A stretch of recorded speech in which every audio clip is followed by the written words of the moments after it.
Don't forget to smash that like button. And if you haven't subscribed already, click that subscribe button. Trust us, it'll be worth it. Thank you. What is up, everyone? I am Chris Knight. This is the Real Review 3000, and I am so happy to be back here, like almost a year past the time that we did this last time. This is the Mandalorian Roundtable. As you know, what we do is we like to talk about this little show known as the Mandalorian. Last year, we weren't really sure what we were getting, and now we kind of understand a little more what we're getting, and we have all sorts of great conversations about it, from the music to the way that the episodes are done, to the continuity of the episodes, all that good stuff.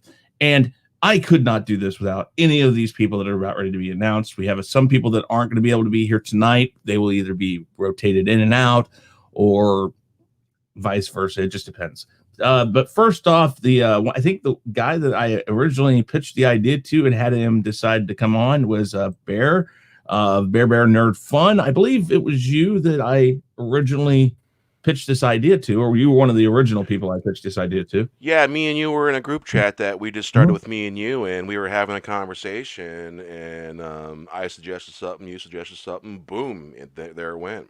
There, it's true. That's exactly what happened. And so, yeah, so Bear, how you doing? Oh, pretty good, man. I got 20 songs out, you know. Ooh, awesome. Yeah, started writing songs again because, you know, you know that I don't really do anything political on my channel. I'll cover current events, and I'll kind of make fun of this or that a little bit, and I don't get too deep into political stuff. I don't talk about my personal politics stuff like that. I don't care for it. And you know, with the pink elephant and all that stuff, you know, beer bug. Fluffy bunny disease. So that's what I call it. So, you know, I hit burnout, and then I took a break for about maybe 2 weeks. Right around April. I disappeared for about 2 weeks. I started writing a little bit, and now the other day I uploaded my 20th song. Awesome. Yeah, and I use existing instrumental from the free YouTube section, and I understand there's I think the guy from Primus that writes the songs and sings them does it this way too. Wow, I've been told. I think I forget who told me that, but I'll write the song and I'll find the instrumental, and I got to find the instrumental with the right personality and then sing the song. And, you know, with key changes, chord changes, you got to change the uptone, downtone of what you're singing. And that's not easy. No, it is not. And I've been pretty happy with it. I've been pretty thrilled. That's awesome.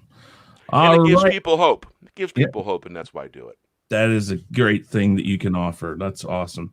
All right, up next, we're going to bring in, well, you came in a few times last year, but this year we're going to add you as in permanent status if you'd like to. It's up to you, of course, as always. But JJ, a.k.a. Sith Lord 3827. How you doing, JJ? What's going on, guys? Not too much. How's everybody this evening? I'm doing well. Yeah, that's excellent. And yeah, so up next, somebody who kind of joined in the tail end of last year, if I remember right, but we're going to bring him in as a permanent status onto the Mandalorian Roundtable. It's Danny of Comix Chat. Danny, how you doing? What's up, man? How y'all doing? Glad to be here. Awesome. Very excited for season 2. I am too. I really am. JJ, hey, Danny, how you doing, man? Good to see you. How you doing, BearBear? What's up, Danny? Your avatar is fire, man. I like that. Oh, thank you. That's a t-shirt I own. I just took a picture of it. Okay, good deal. I like yours too, Bear.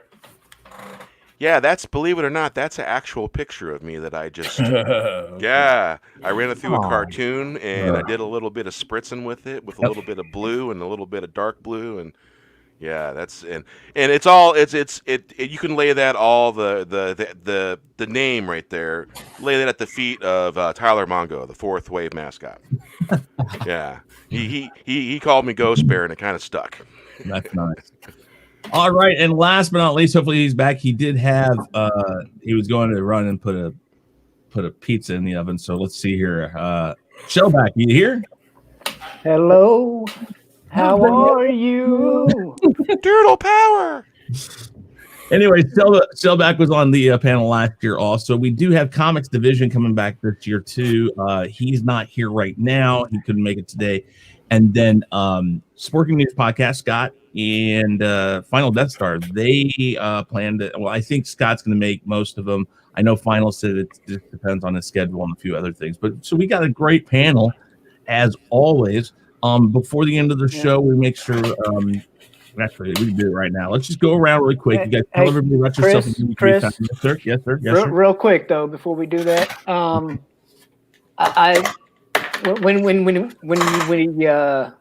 when we get to Bear, I don't know if he's going first or last, whatever. But I want him to tell us about this spritzed bear thing. Spritzing a bear just like totally intrigued me when you said that. So please enlighten us. Spritzing in the vernacular as like using art. It's for me. It's my own personal little art term because I do my own thumbnails and stuff like that. I was afraid, like when you take a picture and you mess with it, some people say, "Well, yeah, I played with it." If you use that term, yeah, I was playing with the bear. I was like, that's not gonna go well. I mean, I didn't know if it was like, because I mean, we don't shame on certain things here, so but I was curious anyway. Okay. All right. I was about to say this ain't that kind of show. No, but he can take it that direction. Yeah, I know. All right. Let's start with like no other turtle can. Yeah. Bear, why don't you tell everybody about yourself, where you can be found, all that great stuff. Well, you can find me at Bear Nerd Fun, and the late edition on Saturdays, and the Four Horsemen on Fridays. And every now and then it switch places, and every now and then I get called out to play darts, and I postpone the late edition to Sunday, like today. Well, I got an invitation to play darts, and so have a beer, play darts, and all that stuff. But yeah, you can catch Wes and Final Death Star. When Final can show up, he's a busy guy, and whoever shows up, Stephen Walton shows up, and there's a few different people that in the community that show up. Yeah, good old fun times, and I sing songs and write lyrics, and the general just positivity and all that stuff to make anyone's day better. That is awesome, and they're catchy. They stick inside your head. Yeah. No, that's great. Yeah, and I've been on your late show a couple times. It's been a while, but I'd like to show up more often. I just got to find that time to squeeze stuff in, and sometimes I can. So maybe this year, because I know I like being on. Hey, listen, anything that allows me to talk a little bit or a lot, I'm in for it. Yeah. I like to have fun, and everyone else likes to have fun. Absolutely. All right, up next is JJ. JJ, tell everybody about yourself, where you can be found, all that fun stuff. What's up, everybody? It's your boy JJ. You can find me a lot of places, especially this week. You can find me tonight on HanStar's channel. If we got Jackbox Game Night, it's 11 p.m. Eastern. You can find me on my channel on Monday nights at 9 p.m. Eastern for randomness at its finest. Random panel, random topic. Come by, check it out. Like, share, subscribe, all that fun stuff. You can find me Tuesday nights on Big Afford Entertainment and KHAOS Central for the KHAOS list with Chris Knight, Danny Graham, LDG Pixels. Did I mention you, Danny? If not, Danny Graham. And also the infamous Mad Mardigan. You can also find me every once in a while Thursday nights on Chris's channel for the weekly Rumble. And I guess now until the season's up, you'll find me here on early Sunday nights for the Mandalorian Roundtable. If that's all right with Chris, I'd like to stick around for a little while. You're perfectly fine too. I mean, yeah.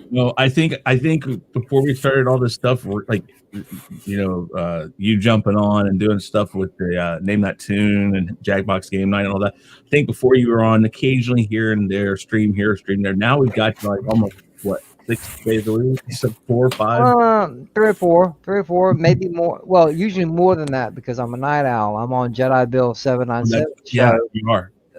Insomniac Soup and also Admiral Franklin Oliver Doom show on Sunday nights for Short Attention Span Theater. Mm-hmm. Both of those shows start at 1 a.m. Eastern. It is for the insomniacs. I will never be on that show. Never would expect you to, Danny, but you're always welcome. I appreciate it. I'm an insomniac. If I come on these shows, I will never sleep. Like never, ever. No, I was just scared if you ever came on one of these shows, you never shut up. Well, because I don't sleep because my brain. What you want, man? Inside my brain, it's very much like Benny Hill. Oh, God help us. Up next, let's get to Danny Graham of Comic Chat. Danny, how you doing today? How you doing? Thanks for inviting me to the show. I'm definitely very happy to be here. Very excited about next Friday. I will definitely be up to see that. Got several shows throughout the week with Chris, but I'm trying to mainly push to when we started today. It premiered today at 7 p.m. It is called Planet Solo, where Chris and I, we critique famous guitarists, our favorite, and we're going to do it every Sunday and show the video at 7 p.m. Eastern Standard Time. So please check it out. We need and want your support. Also, tomorrow night, we'll be doing my show on the Chaotic Central team that we got going on. My show is Chaotic Conversation. For the next 5 weeks, we will be listing our top 50 villains of all time, any genre, movie, cartoon, it doesn't matter. We'll be doing 50 to 41 tomorrow, and then so forth and so forth until we get to our number one 5 weeks from now. So please tune in and check us out for that. Absolutely. Yeah. So up next, the Resident Turtle, and always loved. Shellback TJC. Shellback, how you doing? It's been a while since we talked, but I'm glad to have you here tonight. Yeah. I'm still kind of sporadic on the content making, but I show up on fine channels like Bears and Loretta Creole and Makini 90, and sometimes when she leaves the back door open, I sneak in on one of her screens. I'm not I'm telling Lorena on you. Wow. Well, I mean, she knows once I get there. It's not like I'm anyway. But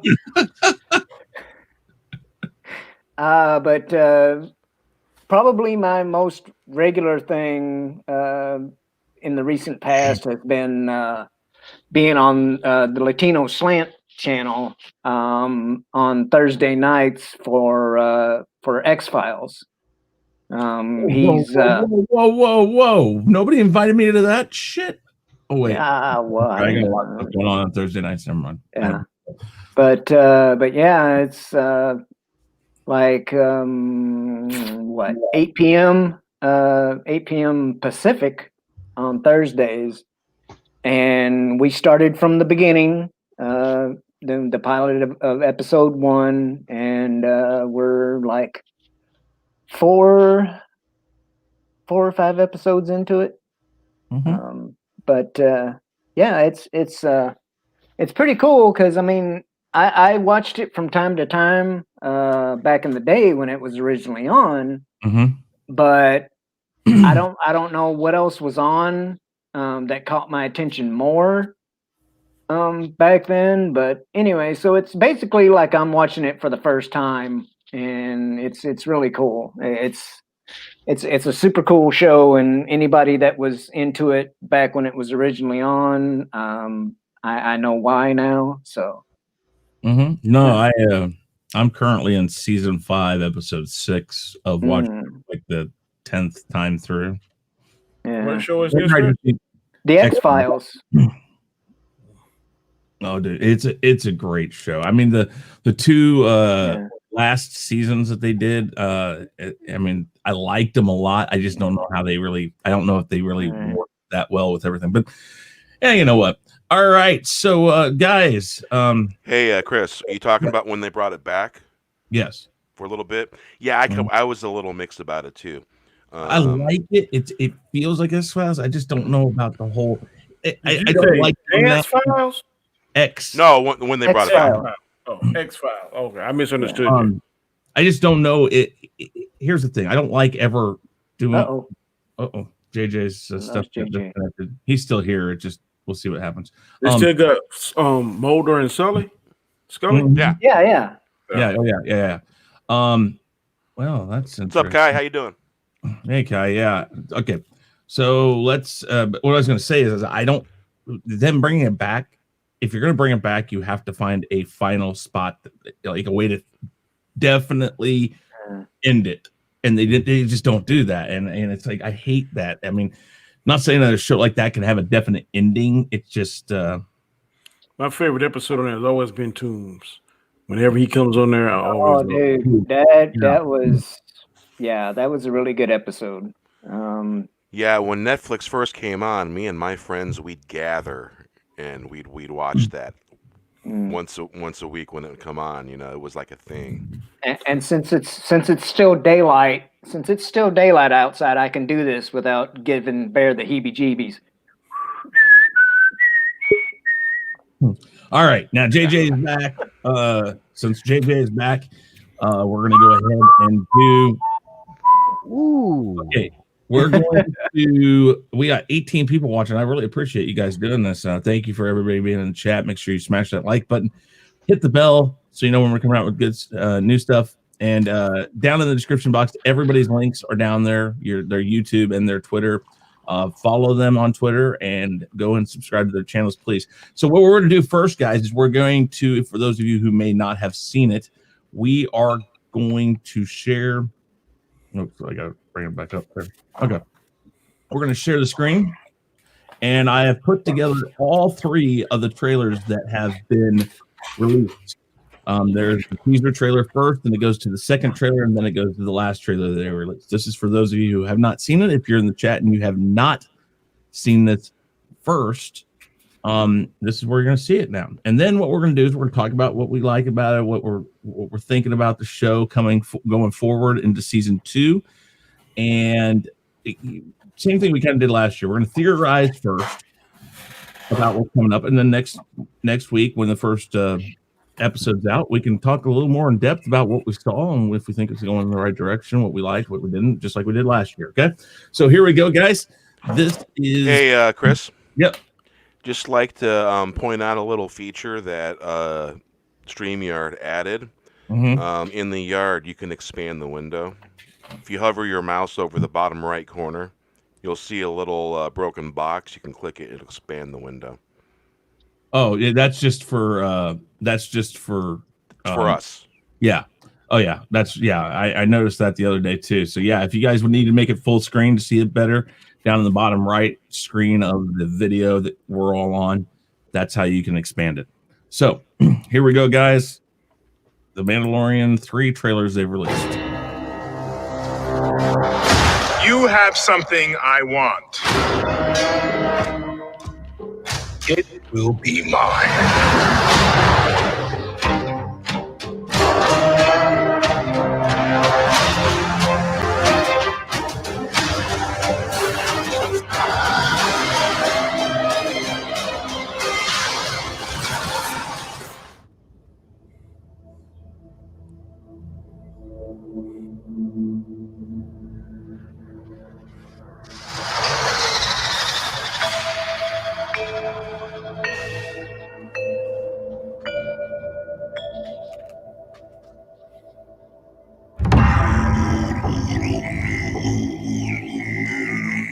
Show me the one safety deemed such destruction.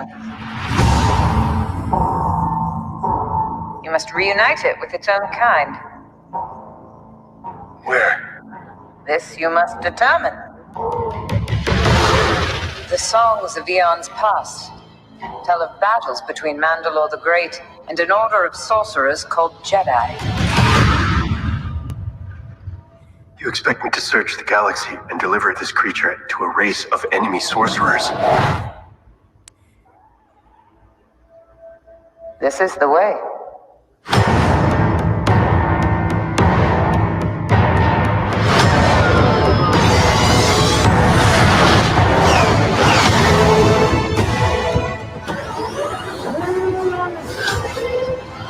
You know, This is no place for a child. Wherever I go, he goes. So I've heard.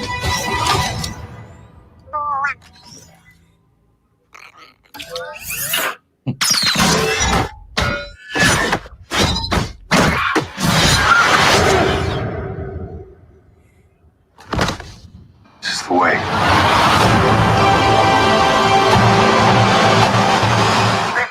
Stand down.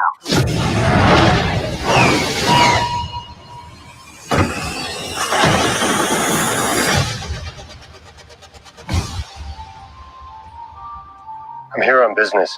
I need your help. I've been quested to bring this one back to its kind. If I can locate other Mandalorians, they can guide me. This is no place for a child. Wherever I go, he goes.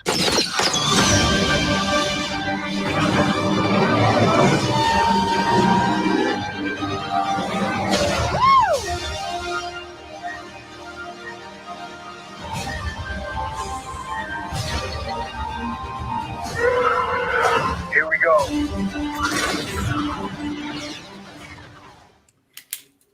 There you go, guys. What do you think about that? I got two things I want to ask. Okay. First question. If they have spaceships, why the hell do they need a boat? I was thinking the same thing. Because there's water, I guess. I don't know. Because Fly over the water. I'll answer that question very practically here. First off, Lucasfilm is looking for cool things that draw your attention and draw your eye. This is eye candy. That's all this is. Okay. And I'm sure that if you wanted to go into it, if you wanted to go buy the encyclopedias of Star Trek or Star Wars and all that, you're going to find out something about this planet they're on probably inhibits flying of some sort, or something's wrong with the ship, or they're going to come up with a reason to justify it. Now, the problem with new Star Wars is they don't justify things quite the way they should sometimes. But this being Filoni and Favreau, they might actually have something that is passable for a reason. But we'll find out. I mean, we don't know exactly when that. Yeah, boats are cheaper. Okay, Bear, I'm going to play something for you. I had a second question. Okay, you go ahead. Go ahead. Second question. I think John Favreau kind of stole or borrowed, because that tech that he used when Baby Yoda closes the thing, those little things, that looks very similar to what Iron Man, when he first became Iron Man, he went to that foreign country and it came out of his shoulders. Family. It's all the same. I think he kind of borrowed that technology. That look very similar. Maybe. All right. Yeah, I would agree with that. It's the same thing he had in season 1, except just the ends didn't glow. Yeah, I'm just yeah, they did. I think John Favreau stole that, because that looked quite Iron Man-ish tech to me. Favreau's had something to do with just the saying. Don't have a problem with it. Just making a comment. All right. Those things lit up last season. Mm-hmm. All right, Bear. I want you to listen to this. So you heard the French horn in that, right? Say it again. You heard the French horn in the that one? Yeah, that was part of the theme song or whatever. Yeah, here. I want you to listen to this.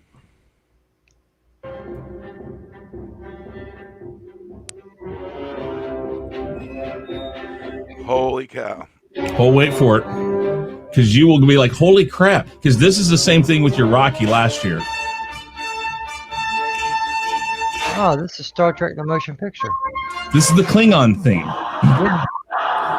I heard that in the trailer and I was like, wait a minute. Well, Star Trek. So they both. Yep. So it seems. They basically stole the French horn line from the Klingon theme in Star Trek the Motion Picture, and it reverberates all the time throughout the rest of the series when the Klingons come, just barely, kind of like how they did Batman in the new Batman and Batman versus Superman, when Danny Elfman brought back the original theme just for like 3 seconds. Well, it was just that the part of the theme song with the it's like, plus too, it's like how many times can somebody do like a, an up and down horn Yeah, but the thing line is, like that, and it's like, oh, I've heard it before, yeah, sure. So similar though. All right, let's talk about these trailers really quick. So let's start with the fact that no Boba Fett, even though we know he's in there, no Boba Fett at all, not even a shadow, a noise. We don't hear Boba Fett. All we know is that the armorer, she tells him that he needs to seek out other Mandalore, and that the Mandalore have had battles between themselves and the Jedi. So so we're first off, the impression that I'm getting is that quite possibly Boba Fett might be on the side of the Mandalorian. Anybody have anything to say about that? I think that female in the shadows is Sabine. Well, we'll get to that in a second. I've heard that too. Yeah, I've heard the same thing. That's a rumor. That would make sense if he's on a quest to find other Mandalorians. Mm-hmm. I think she would help. I think Boba Fett would help.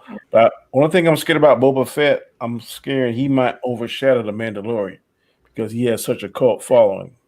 Here's the thing. That's a very good possibility. Yeah. Here's the thing too, though. They, with the, and I'm sure we'll talk about this more in length. But the whole helmet thing, right?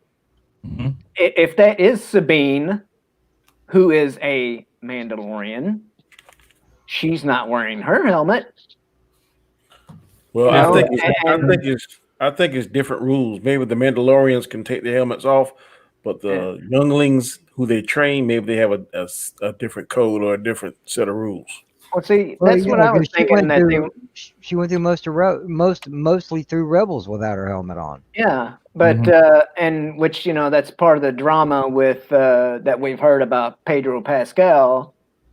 Is the whole helmet thing, and which, from what I know, constantly having your helmet on and not letting any other living things see you without it or whatever, has never really been a thing in the EU. So I to me, that like they could, if they explain it. They could explain it like, well, certain factions of Mandalorians think, well, if I have to keep my helmet on or whatever. Okay. But so, wait. Hey, Danny, you pointed something out, and yes, sir. You've been just talking about it, Shellback. The fact that the Mandalorian might be still considered like a teenager still, maybe. Well, in the world, and he hasn't earned the right to take his helmet off. I'm wondering if maybe they're going to go this direction with the story. I don't say he's a teenager, but I think that he's go ahead. Well, I was just going to say, I want to stay on like the topic really quick. I want to talk about Boba Fett first, and we can get to the Sabine and all the rest of it here in a second. It ties in with Boba Fett a little too. I understand that, but I'm asking here first off. Do you think Boba Fett's on the side of the Mandalorian? Just a quick question. Go around, yes, no, or do you think there's more to it? I think there'll be a little bit of antagonizing between them a little, just to make the story interesting. But ultimately, they'll be on the same side. Okay, Danny? Yes, and I want to add something else to further strengthen my point. But yes, I think they'll be on the same side. Shellback? Shellback. Okay. JJ. Eventually, yes. Okay. Shell, are you there? Okay. All right. So Sabine's there. We know we're getting a lot of extra characters, and I'm not sure how often they're going to show up, but Sabine makes sense, like you said, to help the Mandalorian find other Mandalorians. So this is another person that may be on this team. Right now, it looks like Grief Karga, Cara Dune, and the Mandalorian are going to be on a team. Now, I have kind of wondered, do you think they're going to be on this team for the majority of these episodes, or do you think this is just going to be like last season where like episode 1, 2, I think it was 5, and the last 2 tied together really well, and then they had a few sprinkles of others in there. Do you think it's going to be more like that, where they have like a few episodes where they're all together and then they get split up? Or I think it's going to be more like that. I think that just kind of quickly go over the helmet thing. We never see Boba Fett without his helmet. Yep. And Boba Fett is not a Mandalorian. So I think it's two sets of rules. If you're a true Mandalorian or you pass whatever trials, whatever it is, then you can remove your helmet. If you have not, in their eyes, then you got to keep your helmet on. And I think Mandalorian is still in that particular category where you got to keep his helmet on, just like Boba Fett kept his helmet on. Well, Boba is absolutely. I absolutely agree with that. Boba is a Mandalorian. Nope. No, he's not. He's a clone. His father was a Mandalorian. He is a clone of a Mandalorian. Right. But I mean, in Jango Fett was not a Mandalorian. He wasn't. In the books, he became Mandalore, though. So you can't become Mandalore without being a Mandalorian. I'm going to say this right now. I'd love to bring in the book series and different things like that, but if we do that, we're going to just totally muddle up the waters of what this is, because here's the problem. The book series does not tie in to this. I hate that Disney took away the old canon and all that. They're picking and choosing. Yeah, exactly. What was that?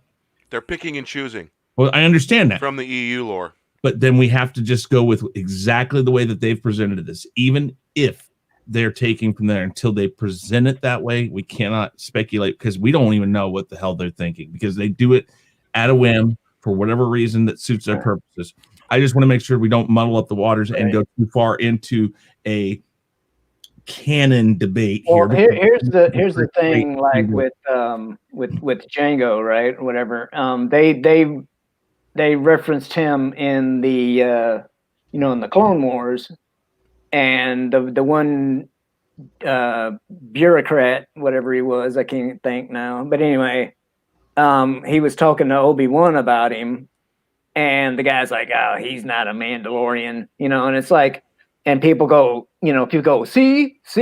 But the thing is, it's like, that'd be like talking to, like me or you, and talking about somebody else going, yeah, well, they're not a real American, that's just our opinion, But anyway. All right. I never see anything in the movies saying that Jango was a Mandalorian. He was just a bounty hunter that happened to use the Mandalorian armor. And maybe part of the reason bringing in Boba Fett is to explore that a little more. Maybe.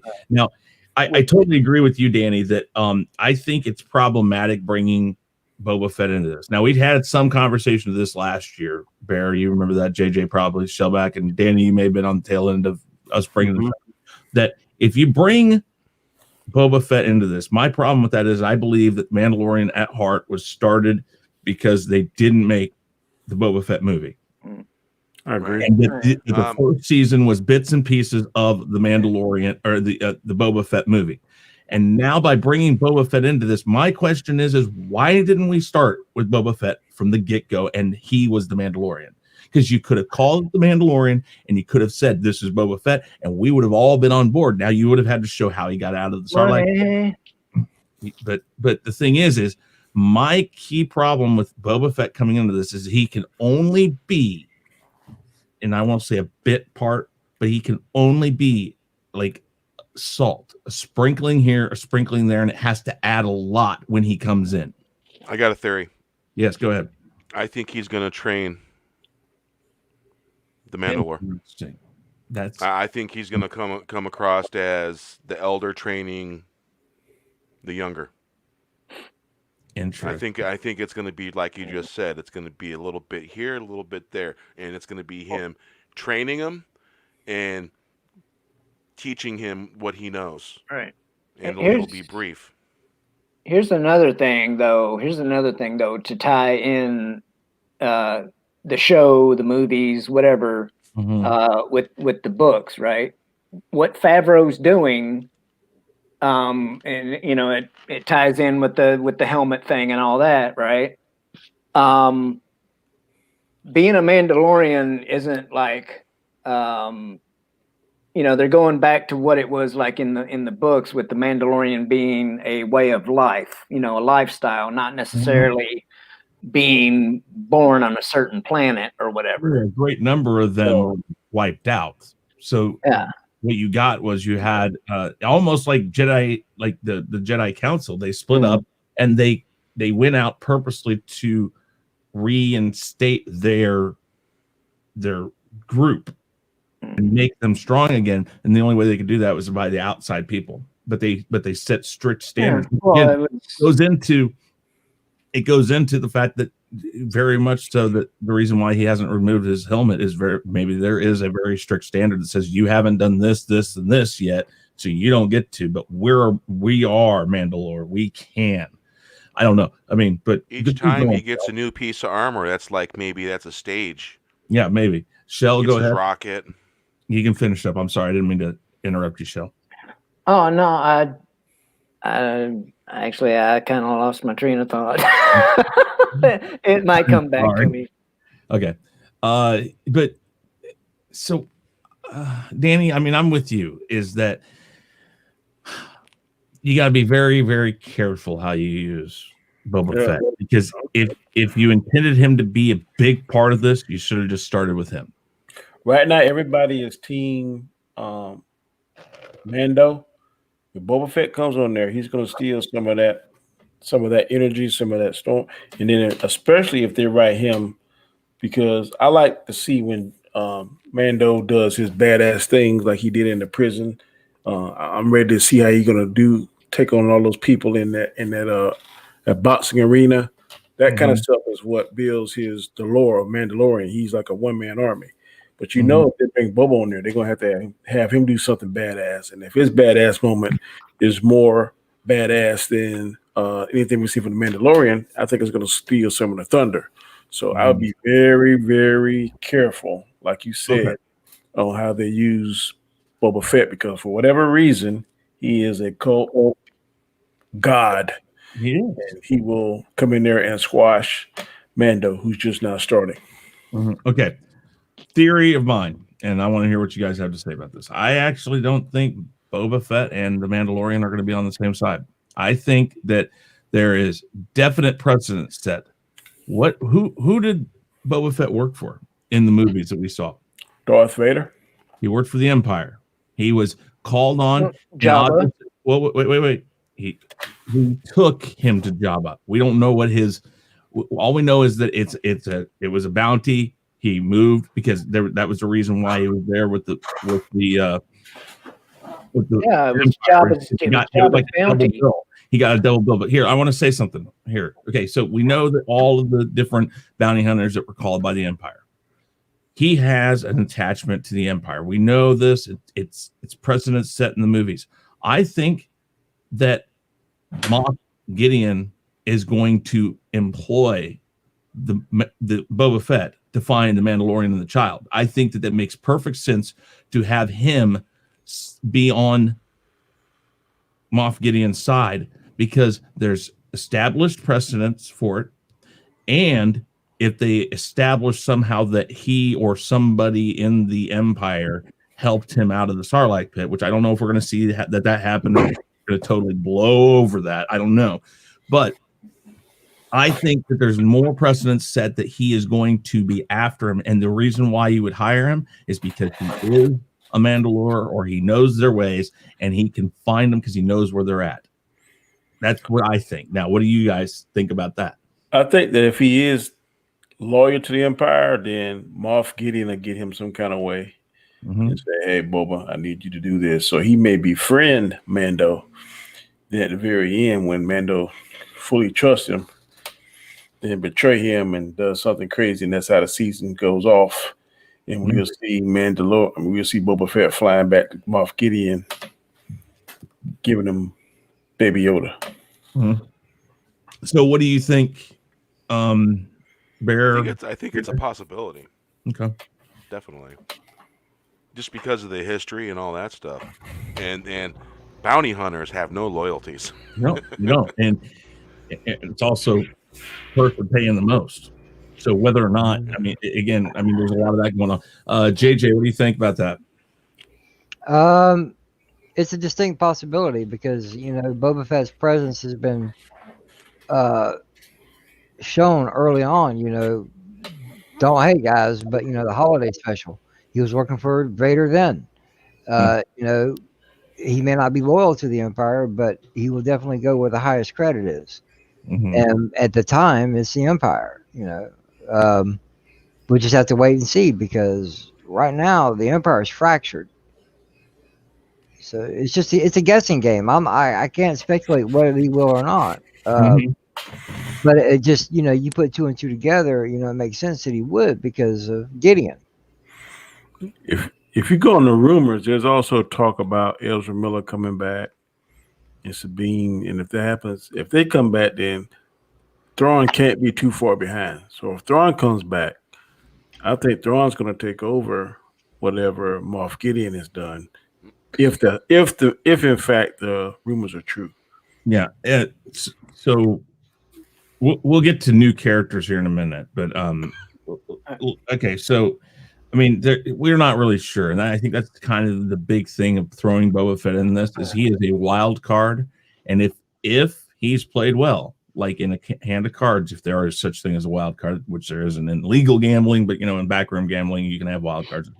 Wild cards can be really powerful, or they can be really stupid.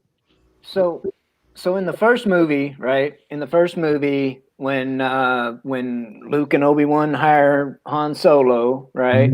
And he's like, this can really save my butt. And then here comes in Greedo, saying, hey, I'm Jabba wants his money yet. Anyway, so, there was a, somewhat of a price on his head already, right? Yeah. So when the Empire, put out the word that they're looking for this freighter, and it's like, oh, it belongs to Han Solo. Of course, Boba Fett's going to show up, to the party there because, as we find out later, he's working for Jabba. Well, okay, you find that out only after the special editions, and originally that was never established. And he's in Empire, right? In Empire, he's like, he's no good to me dead. Yeah, but all that is that maybe because he has the bounty there, he gets the bounty from the Empire for getting him there, and then he gets the bounty from Jabba. That's all you know. You don't know that he's with the special editions. You can take the idea that yes, he is there for Jabba already to get him, but he's also helping even in the regular ones. It didn't have to be the special edition. Well, but the special edition is the only one that actually ties him to Jabba. How? No. In the first one, when they do the scene right after they meet Han Solo in the cantina. Oh, well, yeah, I understand that. But the only way that you know that he works for Jabba is because of the special editions. There's no way to know if he knows about the bounty for Jabba and he's like, hell, this is a double thing. I can get money from the Empire for getting him, and then I can take him to Jabba. This is perfect. We don't know that that's not what he was thinking about. Okay. Well, we find out he's working for Jabba in freaking Return of the Jedi when Han Solo's hanging up on the damn wall. Well, that was in the originals. That the special editions didn't have anything to do with it. No. The special editions where they show the encounter between Jabba and Han in the docking bay, and Greedo and Boba Fett, and they were there. Well, yeah, but you didn't need that to figure. You didn't need that to figure things out in the originals. Theatricals. Guaranteed. Okay, all right. Well, we're getting into stuff that has nothing to do with this show. So here's the thing. Okay, we know that this is a wild card, and we kind of all agree that Boba Fett being a wild card, you got to be really careful with how you play him, right? Yeah. Okay. Yeah, I think it needs to be just little small bits and pieces here and there. The elder teaching the younger, and very small moments that don't interfere with the story. Okay. So new characters that we know about.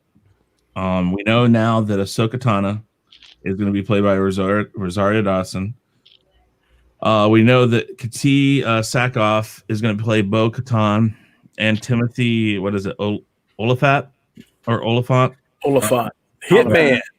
Yeah, he's going to be Timothy Oliphant. I like him. Cobb Vanth. Okay, we know we've heard and I've read that possibly Michael Baine's going to be in this. We don't know what he could be. We don't know what his part's going to be or whatnot. If he's in this, so let's talk about Ahsoka next. Where do you think she's going to come into this, and what do you think her part's going to be? Bear, go ahead. Well, I think maybe she could come into the scene, possibly trying to find the youngling. Okay. Do you think that possibly the reason for that is that she wants to keep the youngling away from the Jedi Order?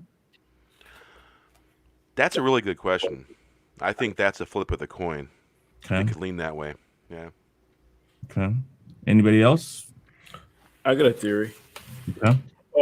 No one knows the location, as far as I know, and correct me if I'm wrong, where Yoda came from. Don't know his planet. We don't know much about it. But whenever Ahsoka went looking for Ezra in the unknown region, maybe she found it. So whenever she comes back, then she'll be able to take Baby Yoda or have an idea of where to get there. And maybe whenever he get to the end of his quest, he finds Ahsoka, gives Baby Yoda to Ahsoka, and she takes him back home to his people. Yeah. I could see Okay. JJ, Shell? Well, the only reason why I think Ahsoka is even involved in the show is because of the child. It's a Force user. He or she, we don't know yet, a Force user. And it makes sense because, at the end of Rebels, Ahsoka and Sabine took off looking for Ezra, Ain't no telling where they went, how long they were gone. If they were gone the whole time, it's just, or how, there's no fact there. But the fact that it's a Force user, and after the meltdown we saw in The Rise of Skywalker, it is pretty inevitable that Ahsoka is very powerful. So she either A, wants to help the child get home, or B, get the child home and keep him away from the Jedi Order if one were to arise again, which we know later on does because of Luke. There's just so many different things. But that's why I think she's involved even with the show, is because of the child. The child's a Force user. We need another Force user. Ahsoka makes sense. Well, So go ahead. Technically, right now, there's only one Jedi in the galaxy, right? And we all know who that is. Even technically or not, it's be one. So Jedi. when they're talking Jedi or whatever on that promo, I think that because a lot of people are going like there is no Jedi. But I think that was just basically like a history lesson, a quick history lesson for the Mando. But so right now, I'm sure that there's other, Force users walking around, but there's only one Jedi. So that's What time period is this? How is this? Go ahead. It's after the original trilogy. The first season was 5 years after. 5 years after Return of the Jedi.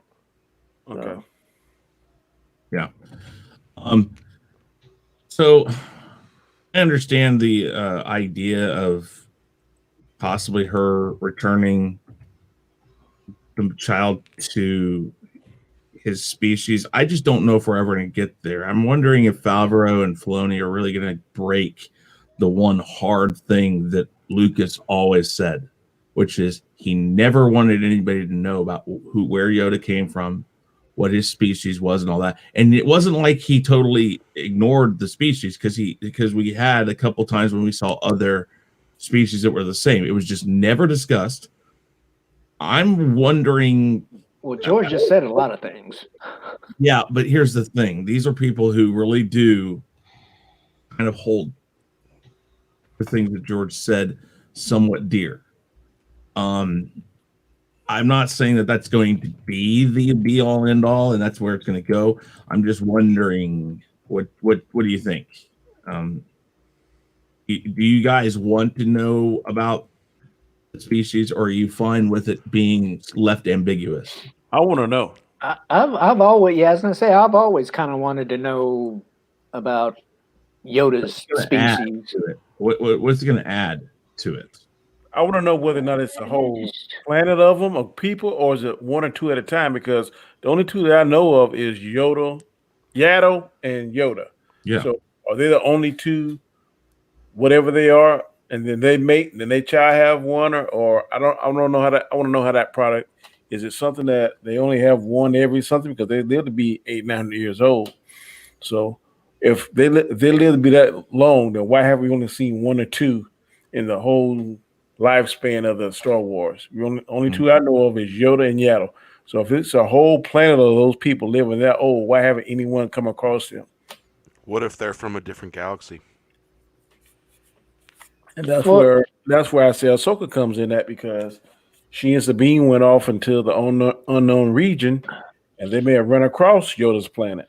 Right. Well, it's I mean, from what I know, I'm thinking that's where that planet is anyway. You know, on the, you know, it's on the outskirts. I don't know if it's necessarily in the unknown regions, but yeah, it's he comes from, you know, like for lack of a better term, you know, the backwoods, you know.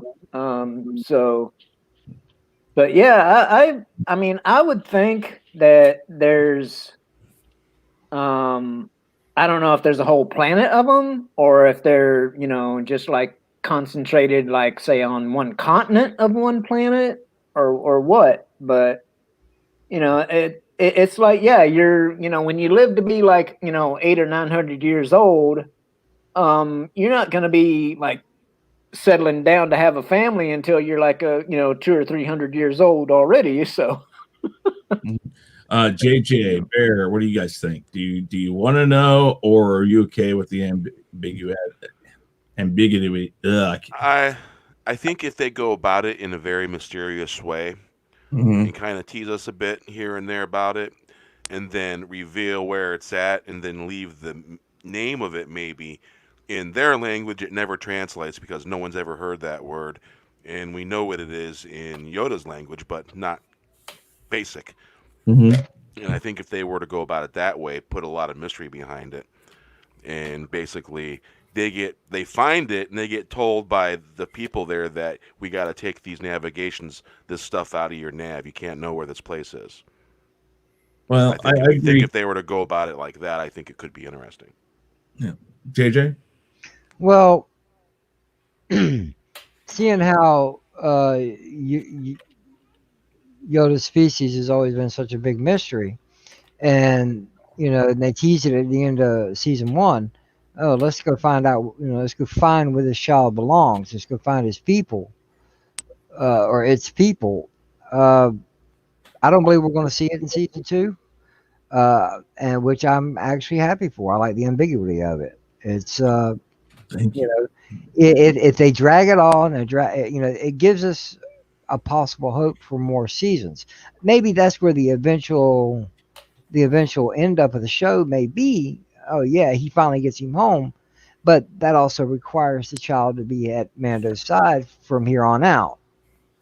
So Part of me thinks that the mystery, or whatever you want to say, is just Part of me thinks it was just George being lazy. You know, like he's like, yeah, screw it. You know, I don't feel like, you know. I don't think so, because here's the thing: while his story and his writing was never great, where he got those stories for and the reasons why he did what he did was actually very spot on to a certain style.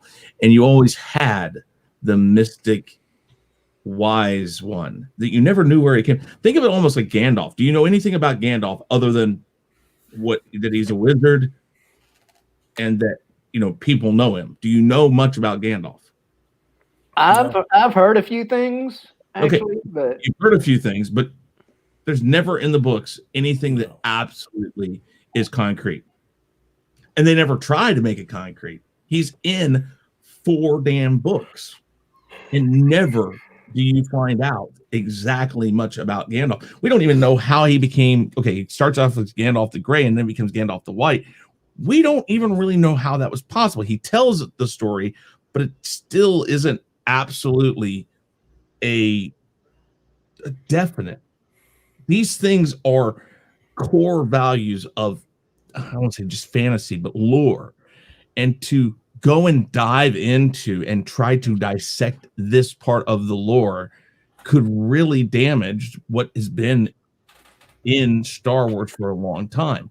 Well, they're going to have to explain it because one of 3 things happen.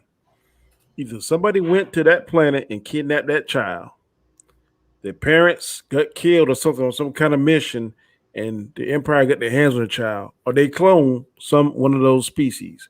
That's one of the 3 things that make sense. Or much like how they explain Anakin, if it was a will of the Force. What if this species is nothing but the will of the Force? I'm okay with them admitting that. If they just go out and say, well, there are more of these. Well, where's the mother at? Well, one of the things we do Chris, know. Gandalf's race was the Aenir, or the one that starts with an M is really hard to pronounce. Yes, but that's what his race. He was one of the higher beings that was from before Middle Earth got started. Yes. Again, it is very mystic. There's very little you know. Hugely mystic. They do tell race and stuff. I understand that. Chris, one of the things we do know about Yoda's species is that they have more of a natural affinity to being Force users than anyone else. Mm-hmm. So it's like part of their existence or whatever you want to say. Mm-hmm. It's more instinctual to them than it is to other species, is from what I'm gathering. But the same way Anakin was a product of the Force, he still was born with his mother. I'm just saying, where is a mother for baby Yoda? Well, again, we don't know if that's necessary. Again, let me go down this road for you really quick. The closest thing you've ever heard of Yoda that people have mentioned, and especially George Lucas went into this, he talked about it being kind of like a frog, and the original idea was that's why he went to Frank Oz. He's like, hey, you've worked with the Muppets and you kind of understand this. He equated Yoda to kind of like a frog. Well, there are some frogs that are asexual that reproduce among themselves. Is that not an option? No, could be. It's not an option. Well, how is it not an option? Because when they say Anakin, I'm using the blueprint. What I'm saying, even if that isn't the case, I'm just stating if maybe another one of this race, that's how they reproduce. I'm saying, where is that parent, male or female, whatever? That's what we're going to be trying to find out. You just said mother. I'm just saying it could be. I think his parents are dead. Well, maybe, but we're going to try to find them. That's kind of the way this sounds. Now, again, we don't know if that's going to ever make it anywhere.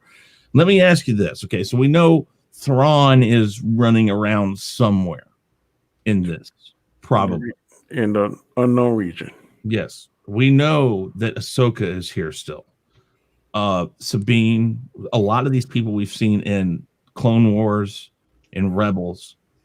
I have heard rumors that they are ramping up to either have these people in movies and or more series. I am almost certain somebody like Rosario Dawson is not just going to be thrown in here as a bit part. I think that we're looking at possibly introducing an Ahsoka series. If Thrawn shows up, I don't see any reason to do that unless you're going to do a live action series.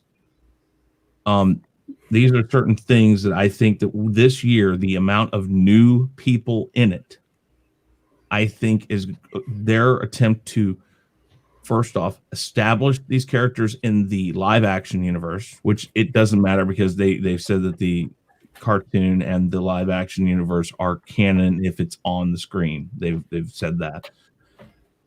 I think, though, that we're going to see some spin-offs. That way they can start trying, and I've said this since last season, I think they're going to try to repair the gap between Disney's Star Wars movies. And I'm not going to say this is going to fix their trilogy. I'm just saying they're going to attempt to bridge that gap from Return of the Jedi to The Force Awakens. And I think the way they're going to start doing that is expanding the live action shows. What do you guys think about that?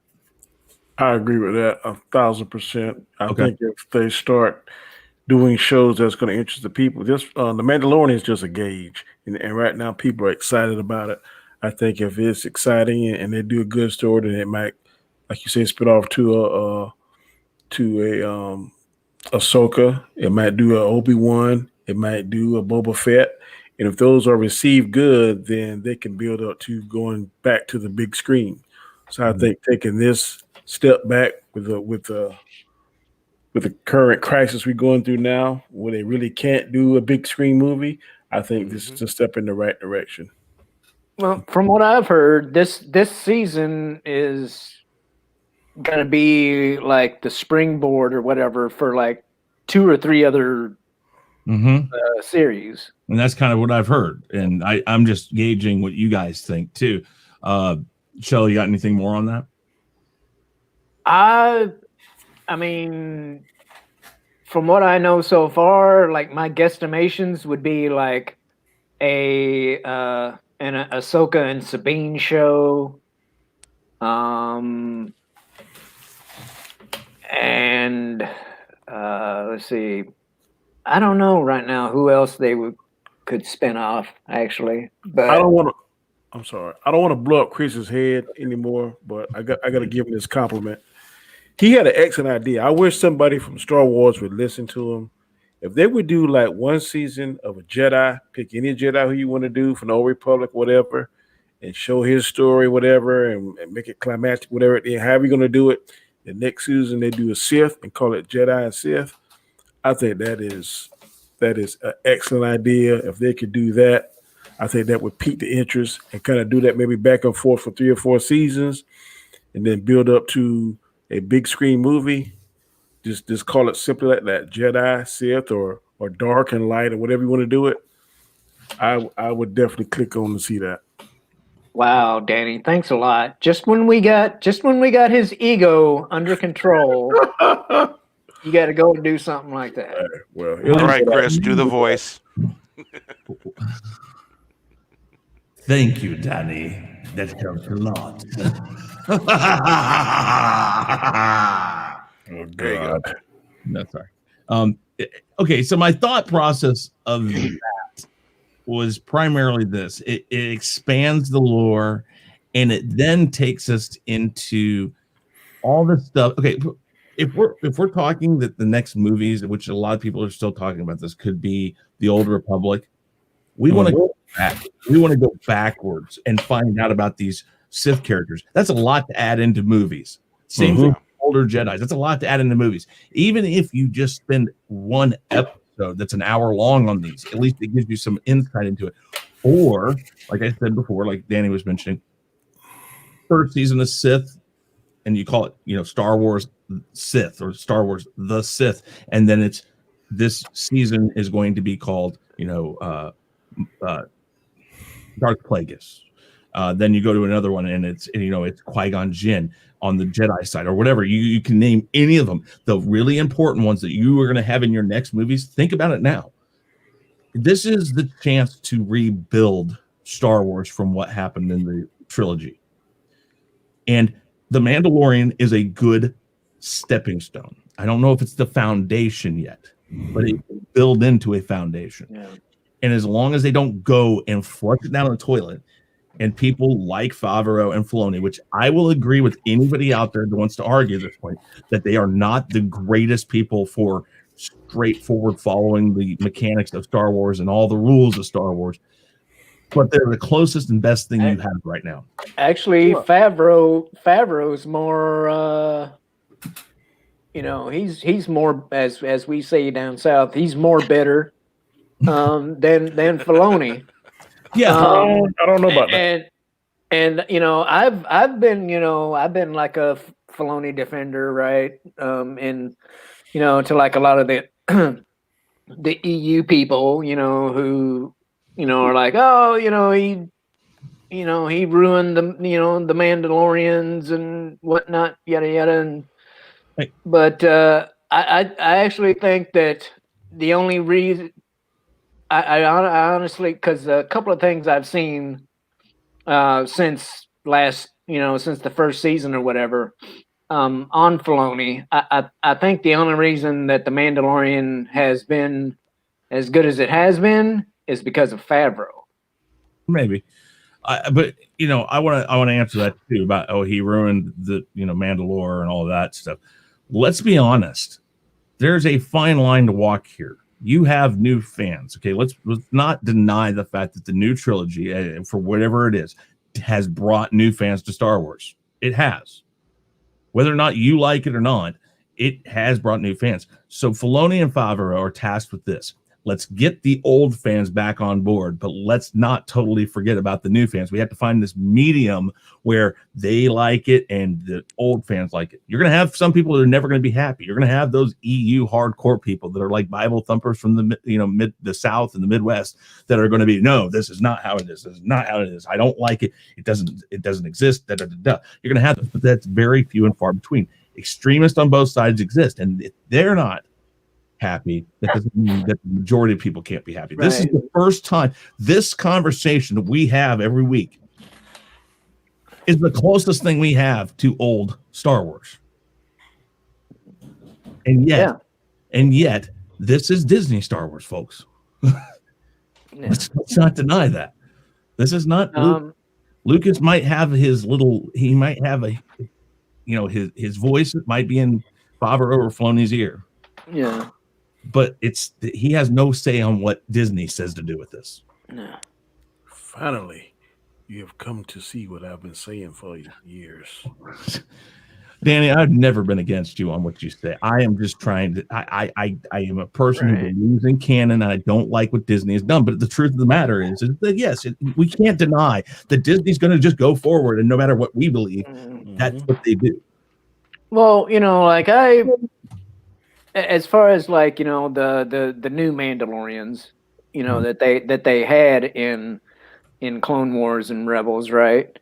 My whole point of view or whatever on it was, because the people are like, well, they're a warrior culture and all this stuff, and I'm like, well, okay, fine. As a military veteran myself, I'm, I love that aspect, right?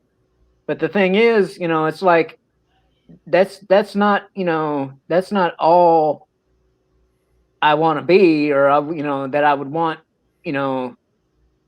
that warrior culture to be. I would want them to, have other types of people and stuff, But you can still be, you can still be a warrior culture or whatever, and not constantly be, the looking for a battle, or looking for a fight or whatever, So, what they did in those two shows didn't really bother me that much, Because of it's like it broadened it broadened the horizons or whatever, so to speak. Mm-hmm. But I really do like what what Favreau has done with the Mandalorian, as far as bringing back the whole it's a lifestyle type of thing and all that. So all right, let's go around. We'll go to Bear. Anybody else have anything to add about these things? I think you need to look at that. It's behind the scenes of the Mandalorian season 1. It's on Disney Plus. And if you haven't seen that, watch that, because it shows a lot of insight on just how well versed Dave Filoni is. I know he takes certain liberties that don't necessarily please the fans, but he is by far second only to George Lucas in his knowledge of Star Wars. So I think that Dave Filoni, he brings in the knowledge and the know-how, what he learned from Marvel on how to put things together to make sense. But I think if they let those two guys get together and consult with George Lucas, I think they're definitely heading in the right direction. He knows how to put a story together, don't he? After our exposure to Mr. Favreau, I might be willing to argue that he has a better understanding than even Filoni does. I don't know about that, because Filoni's been there since Lucas was still in charge. Have you seen that Shellback, the show I'm talking about on Disney Plus? It's like behind the scenes. I'm not sure. It's on Disney Plus. It's like behind the Mandalorian season 1, and it's like 8 different episodes. Well, I don't have Disney Plus anymore, so okay. There's a good chance that I haven't seen it. All right, but I will say this about Filoni, Dave Filoni. I have always kind of thought this. While Lucas gave the reins to Kennedy, I say Filoni was his backup plan. I agree. He gave Filoni enough knowledge to how this all works, that in hope that if things did hit the fan, which they did, that somehow he'd be able to come in and still keep some true Lucas in it. Look at the Clone Wars. The Clone Wars didn't change a ton. That was still Lucas in that. That was very Lucas. Rebels, there's stuff, but I think it does okay. And then last but not least, this right here, this still feels like Lucas may have had something to do with this. Rebels was actually better than Clone Wars. It depends on who you talk to, Danny. That's your opinion on that. I've heard both sides of it. I've heard some people say they hate the Clone Wars but like Rebels, and I've heard people say they hate Rebels but like the Clone Wars. I like both of them. What I've seen, I've seen more of the Clone Wars, but I'm a Star Wars fan. This stuff, I eat this stuff up, and I did eat up the trilogy, but I had to spit out the last 2/3 of it, or last Rebels. At least. Rebels was definitely kid, child centric or whatever, a younger audience, and it was, and the campiness of it, showed that. But at the end of the day, even Rebels felt like Star Wars.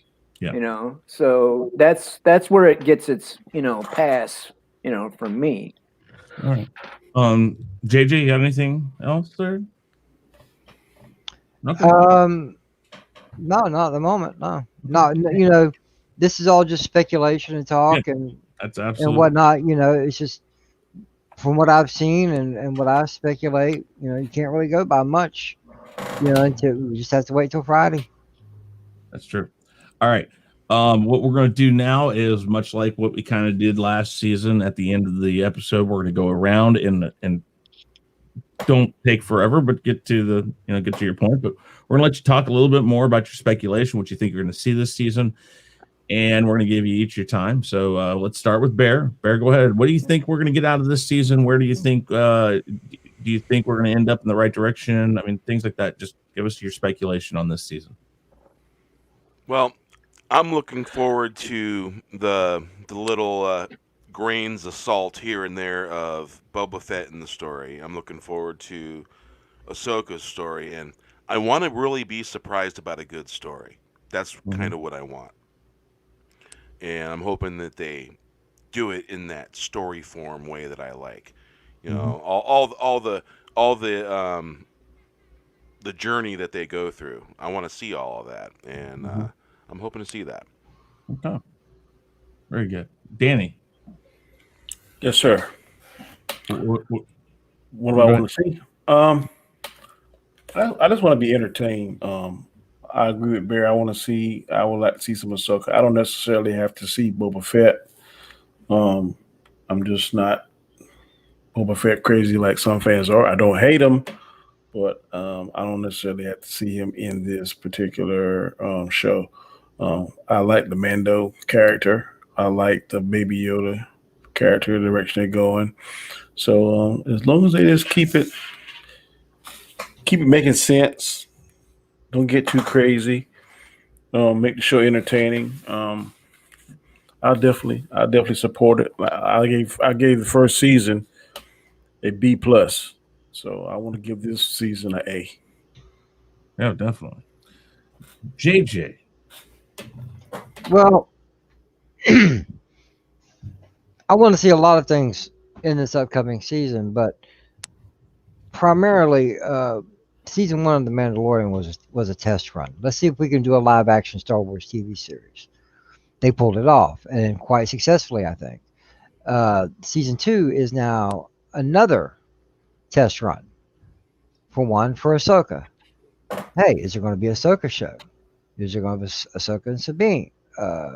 Or Ezra, or some form of live action Rebels reunion show, or the other shows they may have on the slate, Cassian Andor, Obi-Wan, possibly a Boba Fett show. If this spins off that way, who knows? These are all testing grounds because this is the only good Star Wars we've had in a long time. And if it's successful, then they'll proceed with it. Because by now, at this point in time, we should have had a second show. And we haven't.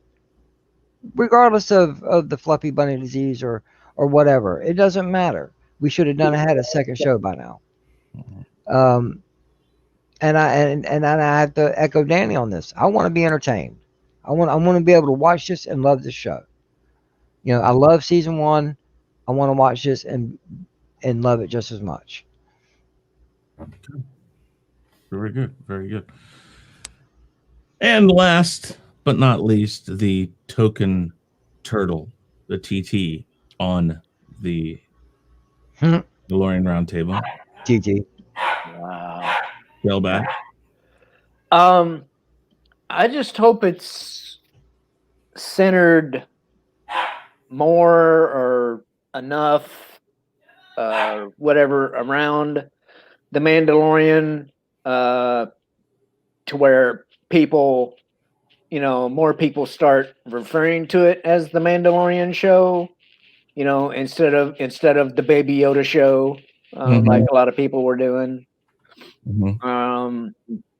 The only person that I really want to see more of, other than the Mandalorian, is Cara Dune, because Gina Carano is awesome. Okay, she's been killing it on Twitter, with the. Are you mental?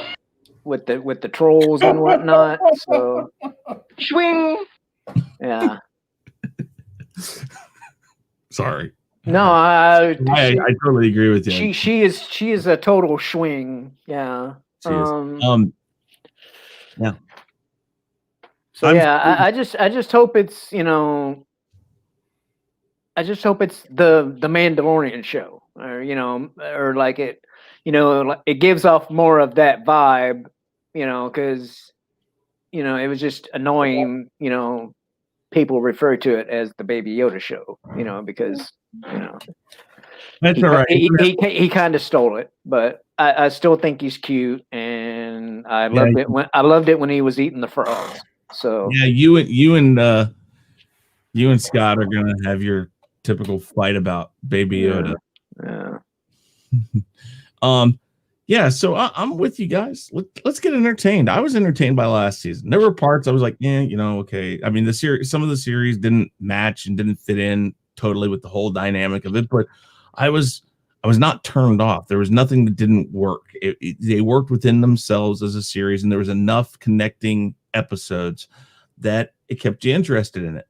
We talked about the ups and downs last season, and that's the first thing I said before we even watched this last year was that this is episodic. We have not had episodic Star Wars. Well, now we have. We're going to see if they've perfected this and they've kind of understood. Okay, we got bad. I mean, just to point out a fact here, I was just looking at the numbers for the Mandalorian Roundtable last year, and you could see, based on the episode, how popular that episode was, because we had less viewers on the ones that were the middle and the places that it didn't match up, but the first two were really high. The last few were really high.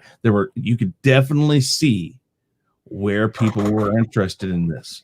And I think that they did the same thing. They looked at things and they said, well, look here. I got a question about that. Do you think that could be because last season they went through like 6 or 7 directors, so each director going to have a different take on something. So you think that could have influenced that numbers? Maybe, but the thing is the directors don't necessarily dictate the story. So when they went to the farming planet and the Mandalorian helped them, take out the raiders and stuff, that didn't really fit in. And plus you established a pretty heavy character, the female in that episode. It seemed like her and the Mando clicked really well, and she was going to watch the child until the very end of that episode, where of course another bounty hunter tried to come and kill him. And you spent a lot of time and effort into forming some sort of relationship that never panned out. Nothing came of it. No, she never came back. She never had anything to do with it. You did that with the mechanic, which I've heard the mechanic's going to play in this season again too. You spent a lot of extra time really diving in deep to some of these characters in a short amount of time to just cast them aside. I still think the Cara Dune, the reason why they spent so much time on there, I kind of still wonder if Cara Dune isn't going to turn the tables on the Mandalorian at some point.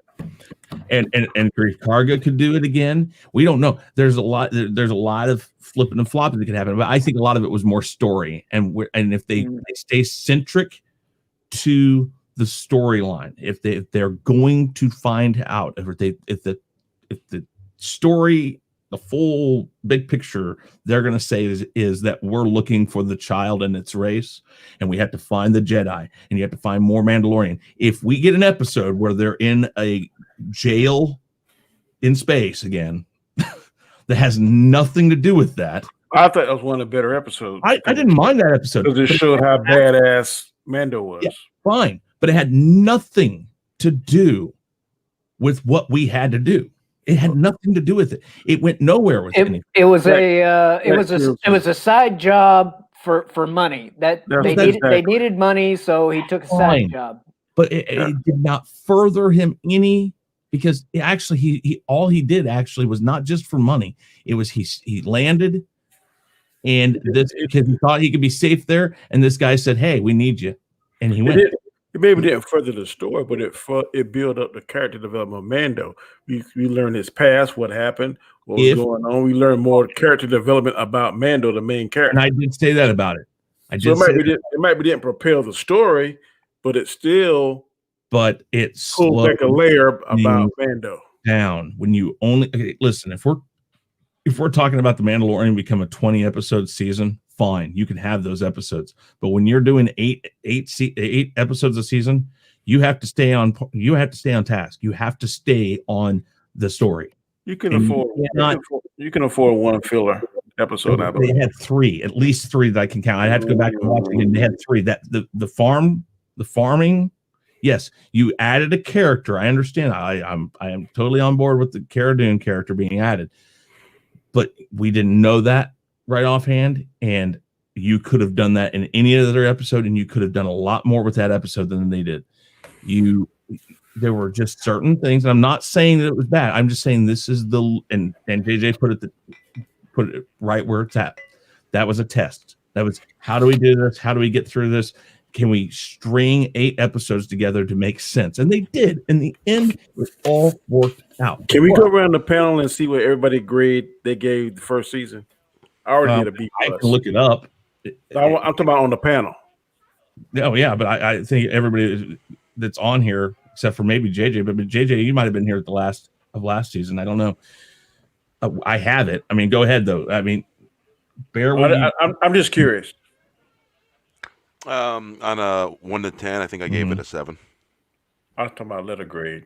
Well, then that's. I don't know where that would be a letter grade. Well, okay.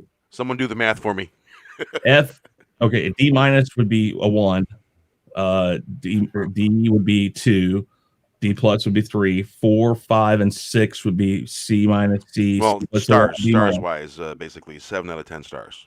Okay, so that's B-. That'd be a B- there, Yeah. Danny. Okay.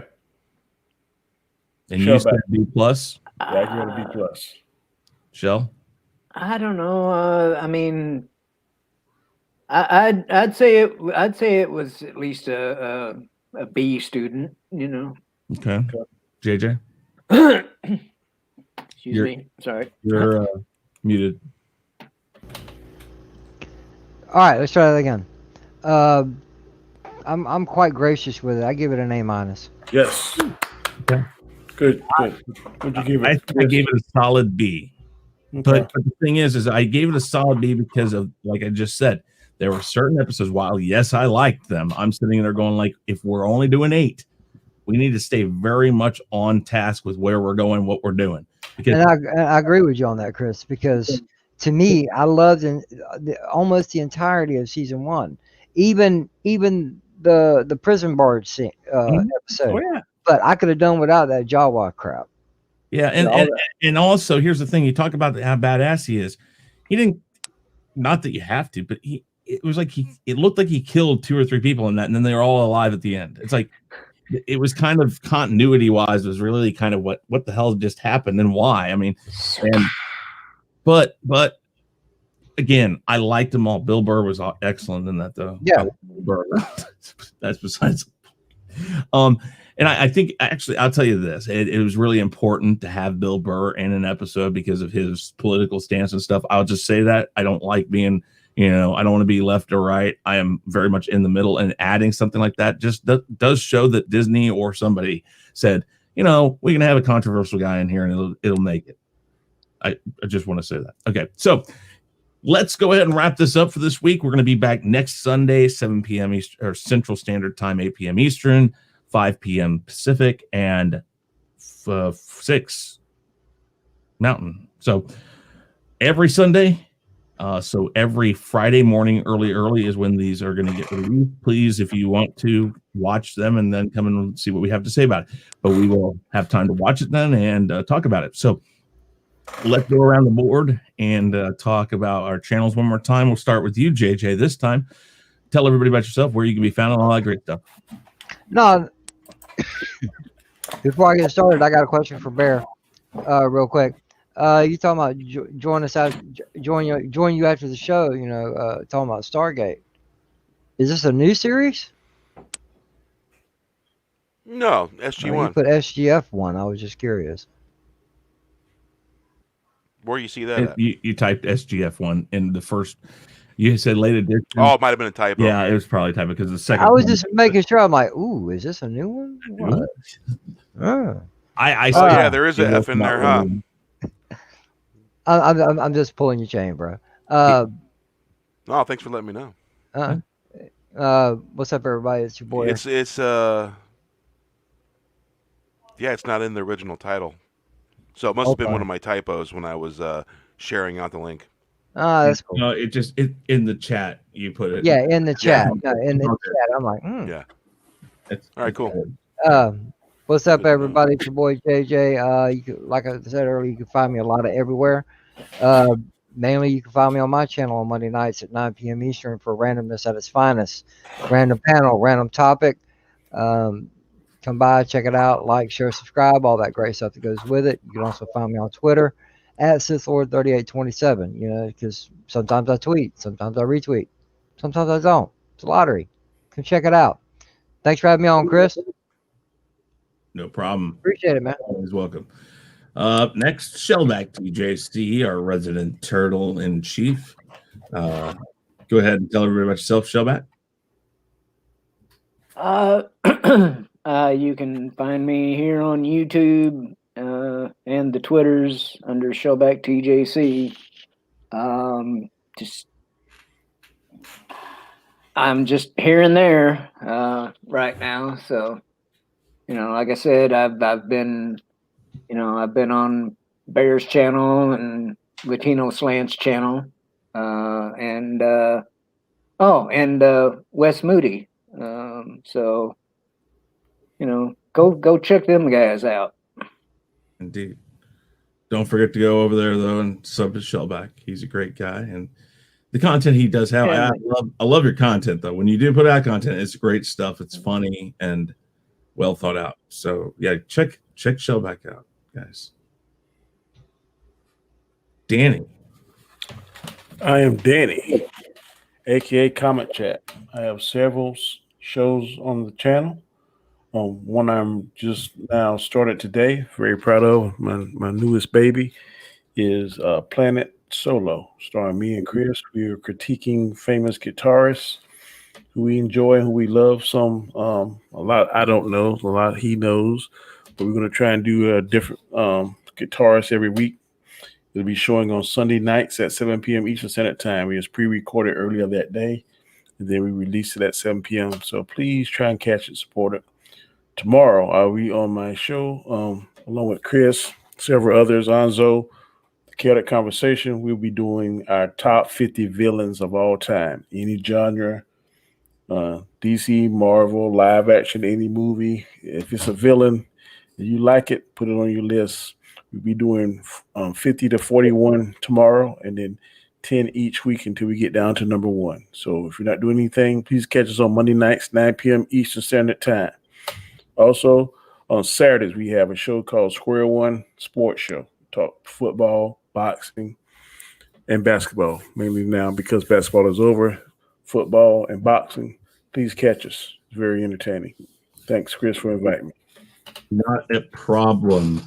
Last but not least, Mr. Bear, Nerd Fun. Please tell everybody about yourself and where they can find you. Well, you can find me at 8:30 Pacific Standard Time a little bit later this evening, and we'll have the late edition, and it'll be me, Wes Moody, and whoever shows up. And we'll be talking about Stargate SG-1, Episode 2, first season. Cool. Because we, a couple weeks ago, we watched the first episode and talked about that in live stream. And, you know, we like to have fun over there and just do this and do that and not get too serious and laugh at everything if we can. And that's where you catch us. And I have the Friday the Four Horsemen. And we'll see you there. Normally showtime is between 8:30 Pacific Standard and 9:30 Pacific Standard. And I start when everybody shows up. So that's why sometimes we start a little late. So that way there's a consistency. So have a great night. And we got the best chat in the community. And thanks to you, it wouldn't be a thing. And it's one of those fun things we just like. So, well, thank you very much. I will say this.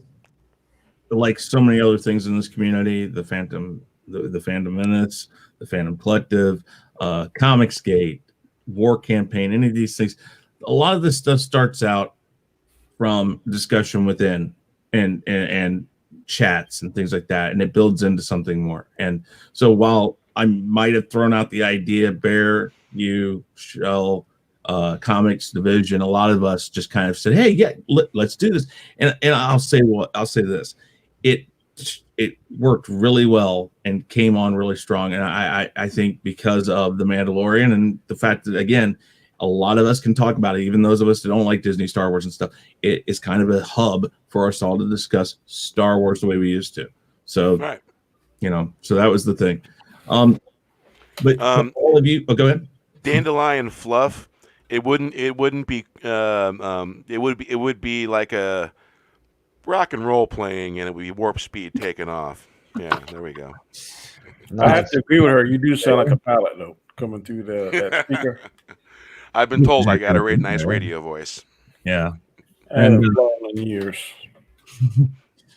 But yeah, I mean, all of you guys, thank you very much for being here. I think next week we're going to have, I think Positive Candor said he wants to come in and kind of discuss this with us. So I don't know if he'll become a permanent part or what. We'll have Scott, Sporking News Podcast, here next week. Hopefully he'll be permanent. Comix Division is going to be here next week. Final Death Star might be here. But Final Death Star is definitely a rotational. Positive Candor may or may not be. I don't know yet. And not sure. I think Scott's decided. I think he's pretty set on being here most every week. Yeah, I mean, some of us will kind of go in and out. That's kind of why it's called a roundtable. That means we have a bunch of people who come in and discuss this. But guys, you in the chat, thank you very much. If it wasn't for you guys, this type of show would not work. And I want you to go and check out all of these guys. All of their links are down in the description box below. And yeah, guys, I am Chris Knight. This has been the Real Review 3000. Please, if you are not yet subscribed, hit that subscribe button, hit that bell so you know when we're coming out with new stuff, because that's really important. I only have like not even a 16th of my subscribers, I think, have clicked that bell. So I mean, that is a big thing. And while YouTube may or may not get the notifications out immediately, you will get a notification within like the first 15, 20 minutes of a show, and you can get over here and see it. But with that said, guys, thank you very, very, very much for being here. I am Chris Knight. This has been the Real Review 3000. Everybody say goodbye. Bye-bye. Good night. Hey guys, thanks for checking us out. Be sure to subscribe to both channels, and make sure to check out our friends in the Fandom Minutes. You can find us on YouTube, Twitter, Facebook, Instagram, and BitChute, and you can also send us an email at sean@seanstackhousereacts.com and chrisknight@therealreview3000.com. And be sure to swing by our Teespring store to pick up some awesome merchandise.